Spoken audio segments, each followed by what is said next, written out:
Thank you. The chair recognizes Representative Watson Coleman. Thank you, Madam Chair, and welcome to you, Madam Thank you. Secretary. A question regarding a study that you all referred to, as I think as related to the decisions that you made with Job Corps. Whose study was that? Yeah, so that was a Job Corps transparency report. Really, it's the most comprehensive report that has been done out of the Department of Labor in order to discover what has actually been happening. So that's your study. Came your out of the Department of Labor. Okay. Yep. I'm, And it's the I'm first very time that it's been concerned. done. I'm very concerned about Job Corps because I know Job Corps deals with individuals from 16 to 24.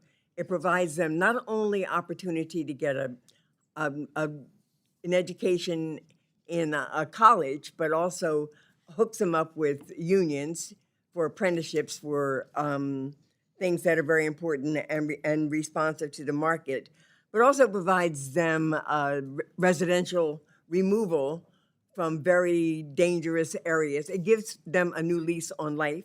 Yes. They are a mixture of people, predominantly minority, all low income, and I'm wondering, what is it that we're proposing to do that is better than that? Because I don't agree that Job Corps has done its job as best it can. What I do think is that we don't necessarily hold people up to the standards that we expect.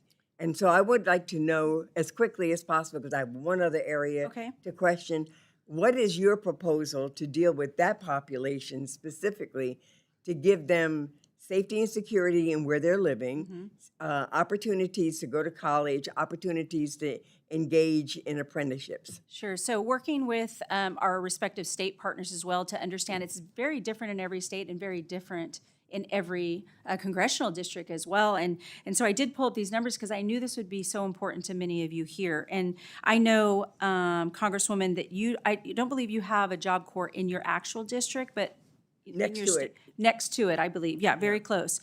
But the cost per enrollee there is $56,000, and the cost per graduate for yours is $268,000 per graduate.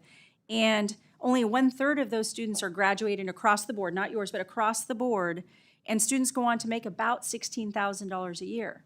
So just the discrepancy alone concerns me, but that doesn't mean the population we should forget about. So that's why that's really important to follow through. That's right. Number one, how they're employed is another function of how this country deals with minorities in particular. Yes, And so it through the befuddles me, apprenticeship ma'am. program, whatever I can do to work with you. I know we didn't have a chance to talk. I'm gonna be working with you, and I'm sorry I missed your call. No, that's okay. It befuddles me why we don't understand the significance of affirmative action and contract compliance. They both came into existence because there was verified studies of the underutilization and the lack of opportunity for women and minorities, and that they were treated discriminatorily in both the contract world as an MBE or WBE or even just an employee, as well as in the work world.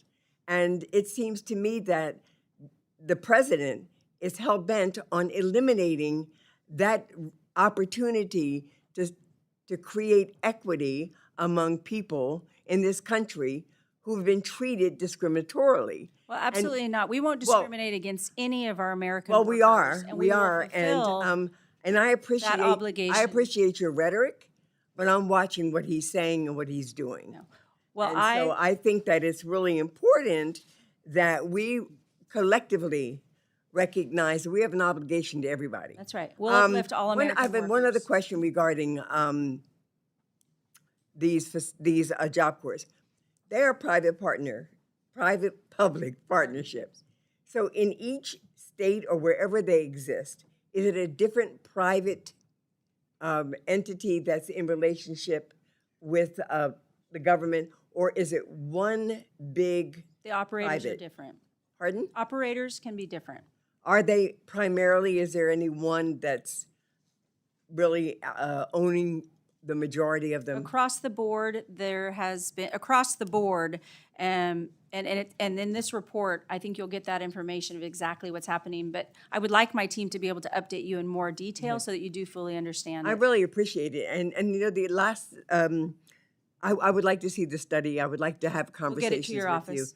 And I would also like to understand, what is the justification for eliminating the program that provided jobs of whatever nature to older people who were low income and needed that additional income?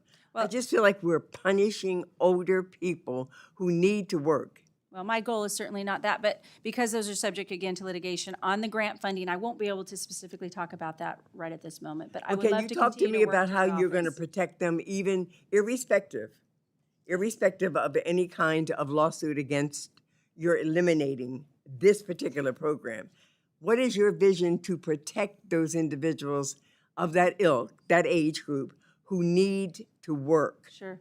How, the do- mission- how are you plan to We ensure will that? fulfill the mission of the Department of Labor, and as the Secretary of Labor, I will focus on all the American workers, wherever they are in their continuum of the workforce.